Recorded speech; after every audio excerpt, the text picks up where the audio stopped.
Hello guys, তো আমার খুব শখের জিনিস বিক্রি করে দিচ্ছি আজকে, সেটাই তোমাদের সঙ্গে শেয়ার করতে আসলাম। তো কেন করছি না করছি সেটা পরে বলবো, এখন দেখাই তোমাদের। এই দেখো,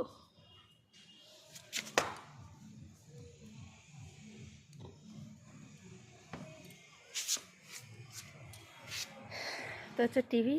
12 বছর ছিল আমার সঙ্গে, আছে। তোমাদের দাদাভাই এখন প্যাকিং করছে, দিয়ে আসবে ওকে। তো তোমাদেরকে তো সবটাই দেখাই, সেই জন্য এটাও দেখালাম। এই দেখো, জায়গাটা ফাঁকা হয়ে গেল।